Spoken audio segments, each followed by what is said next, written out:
Did you know Endgame came out 6 years ago? That's crazy. It doesn't make sense in my brain. Time flies when there's a pandemic. Well, now that I've been sucked into the void of sadness, see what I did there? We're going to rank the 6 Phase 5 MCU movies in honor of Thunderbolts. Except there's a title change. So, is it still Thunderbolts? I don't know. Can I make Across the Spider-Verse #1? Is that how this works? If I had my druthers, I would do that. All right, we're going to rank these movies. I need your all's thoughts down below. I'm not including the TV shows because I don't know where Ironheart, is that Phase 5 or Phase 6? Does Marvel care about it? I haven't seen a trailer. Have you seen a trailer? Maybe there's a trailer. I don't know. No marketing. It comes out in a month. Also, I didn't watch the 3rd season of What If. What if I had watched it? Maybe I would put shows in this. All right, let's get into it. We're going to start at the bottom because that's where all lists start, is at the bottom. Unless you start at the top. That would be weird. This is genuinely a toss-up. I could go either direction here. One movie has become meaningless and inert. The other one felt meaningless and inert while I was watching. I'm going to go The Marvels, which is the one that kind of felt meaningless. And this is no diss on anyone involved with this film cast-wise. I actually really like Brie Larson as an actor. Room is one of my favorite movies of the 2010s. I think there is a lot to like in her filmography. That said, she just doesn't work as Captain Marvel for me. I've had several films now to get on board with her as the character. Didn't like the first Captain Marvel. Definitely didn't like The Marvels, and it's just such a forgettable plot as a whole, and there are a lot of side stories in this movie to where I'll watch clips online and be like, oh, I forgot that was in there. And this is why. I'm watching it and thinking there's not a lot of substance to this moment or series of moments. I think the gimmick with this film is seeing all of these characters switching powers, the different Marvels, if you will, but as that's playing out in the film, the only time that was cool was the final battle, and I didn't get a lot out of anything in this film, from going to different perspectives of the characters, to the journey, the mission that we are on, to the villain that is one of the most forgettable comic book movie villains, especially MCU villains, that I have ever seen, and in reality, when I try to think of how this movie plays out, it's hard to do that. Now, maybe it deserves a third watch because I've watched it twice, but at the end of the day, the most notable aspect of this film for me is, one, Iman Vellani, who is still injecting so much humor and fun. I mean, her performance is the light at the end of the tunnel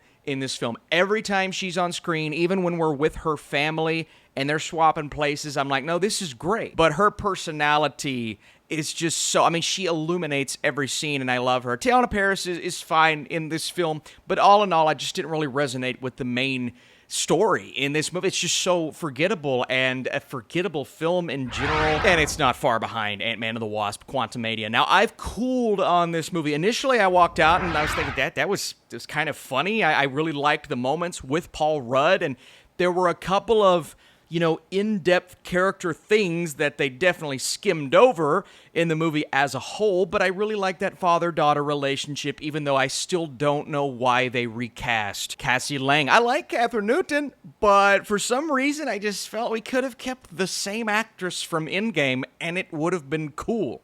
I would have been completely fine. They had so much chemistry in that one scene we got from Avengers Endgame, and so that frustrates me, but so many things about this movie frustrate me because, again, they skim over potential emotional story beats in this movie for the gimmick of the quantum realm that is so forgettable. Like, walking out of this movie for the first time, I'm like, oh, that moment was fun, and this character, and at the end of the day, Quantumania is just a bunch of added elements of characters and plot threads and so many things going on that didn't need to be there, and you're taking out characters that worked so well in the first two movies.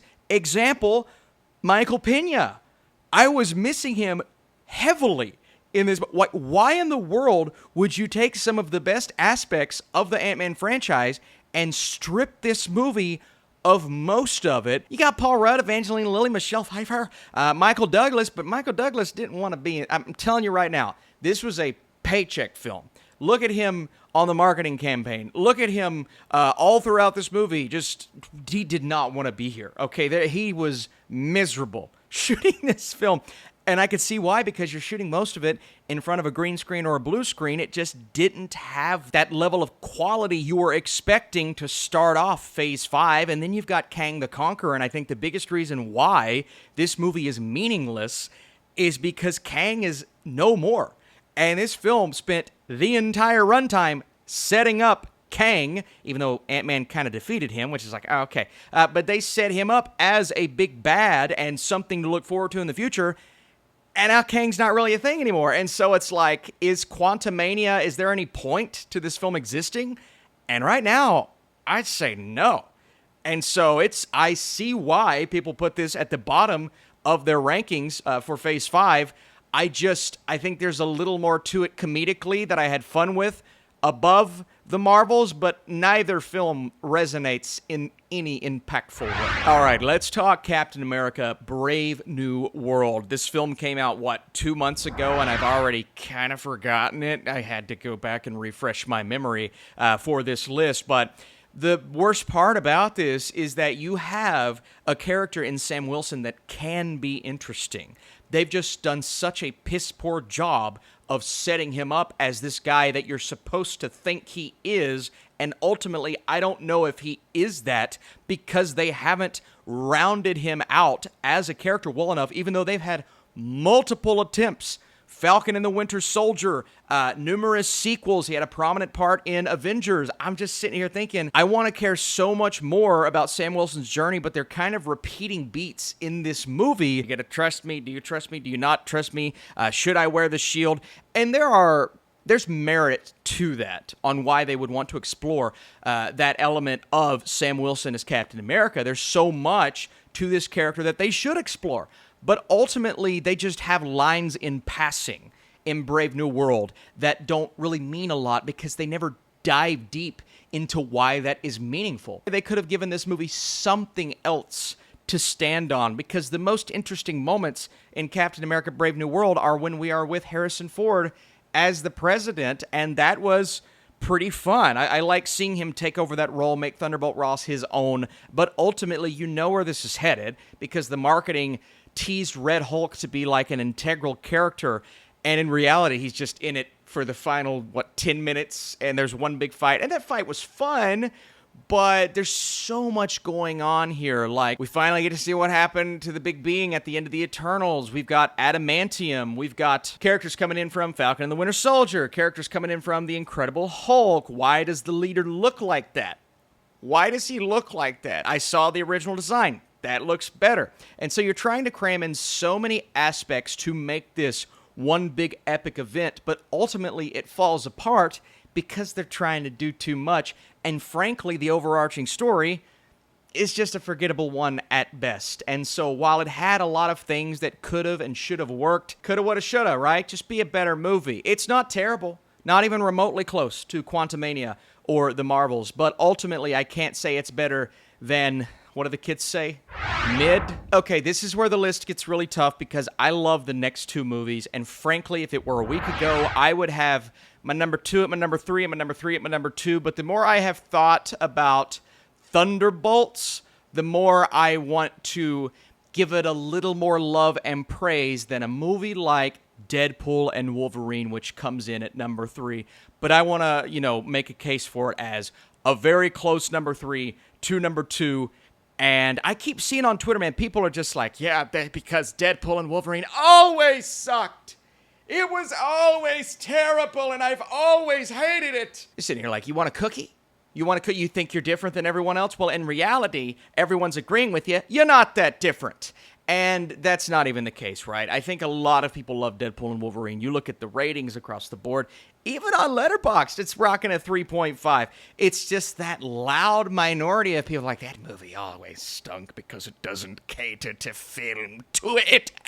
I'll say this. If you don't like Deadpool and Wolverine, you probably just don't like Deadpool. And that's fine. Like, if you're not a fan of this character and the type of humor that he has and that comes from the essence of Deadpool, it's okay. You don't have to watch the movies. You don't have to like them. But to say it's so drastically different from the first two Deadpool movies, I get it from a filmmaking standpoint. That's a solid argument to make. Deadpool and Wolverine has a little bit more going for it story-wise. I think the side characters are more interesting. If you're a comic book fan, you're going to get so much more out of Deadpool and Wolverine than non-comic book fans because they don't know what the heck we're talking about, and they don't need to. I don't need them to understand why I love this movie as a comic book fan. It's fine. It's absolutely fine. Deadpool and Wolverine, it's just a darn good time. You're having fun with these characters, consistently and constantly breaking the fourth wall. So much action that spawns from the arguments between these two characters. And I want to continue to give credit to Hugh Jackman just dominating his screen time, man. He is so good in the role. I would argue he's giving one of his better performances ever in this film as Wolverine. He's trying so hard when it's so schlocky at points, but it's like, no, he's still great. We know how good Ryan Reynolds is. I cannot wait to watch it again for like a fourth time because everyone I've showed, they have a good time with it. But again, that's their type of humor, and so I'm not going to show this to someone who just doesn't get that style of humor. And understandably so, I would say the fights, the look, the visceral nature of everything is a little better in Deadpool 2. Deadpool 1 has a little more magic. The simplicity works beautifully for it. But Deadpool and Wolverine has the comic book madness, the integration of Wolverine, a story that makes a lot of sense, and a story, the anchor being concept that I think is going to tie heavily into the future of the MCU and is such a good idea. I'm still curious, who is the anchor being in 616? Regardless, Thunderbolts. Thunderbolts is number 2 on this list, and I thoroughly enjoyed my time with this movie, man. And the more I think about the themes, the character moments that resonate, the aspects of this film that you just don't get in a lot of MCU movies. And, you know, the overarching story is probably my main issue. It is not one that I find to be that impactful or creative, but you start to dive deep into the character moments, the interactions. It's one of those, it's more about the journey than the destination type things, and I truly believe that. You know, Bob, the newest character of the bunch, what he's dealing with mental health-wise is very evident, but I love the way that's represented on screen with both Sentry and the Void. I thought this was such a creative and unique way to build a team, to bring people together, to have them fight for the same purpose. And it's almost that Guardians of the Galaxy feeling. Very different movie, obviously, different type of humor and different style, but it's that, you know, a bunch of people that you don't know if you can care about them on the level that you ultimately do type things. I never thought I would care about a talking tree and a talking raccoon. I never thought I'd give a rip about a team composed of Ghost and Taskmaster-ish. Yelena, like, what? That's a weird combination of people, but it works. I will say Ghost is still probably the weakest character for me. I don't know if I truly care about Ghost, but this film elevates Ghost a little bit. The MVP for me, I think Bob is very close. Lewis Pullman is amazing. It's hard for me to see anyone else playing this role, even though Steven Yeun would have done an awesome job. Yelena is the MVP. I love the father-daughter moments when she's telling her dad that she is alone and she needs to find someone or a group of people to help her get through these horrible moments, man. It's just so... It's so beautiful what this film is able to do for these characters, a bunch of anti-heroes that really never served a purpose until now, and now they get to kind of carry us into Avengers Doomsday. What kind of bums me out is I want more time with these characters outside of that Avengers Doomsday setting. I want another movie with the Thunderbolts. Now, we're not going to get it because Avengers is literally a year from now, but they've done a great job of making me care. Yeah, it slots in at number 2 for me because I just cared so much about these characters. But at the end of the day, there is a group of characters that I care even more about, and I care so much more about this franchise than I do even some other Marvel trilogies. Like, you know, I love Thor. I love Thor Ragnarok, but the Guardians franchise 1, 2, 3 compared to the Thor movies that are so inconsistent in tone Guardians 1, 2, and 3, they have always stayed consistent, even if I have my favorites and least favorites. But there is an argument to be made that Guardians 3 is the best Guardians movie. Now, we'll save that for a different list. Do I prefer 1 or 3?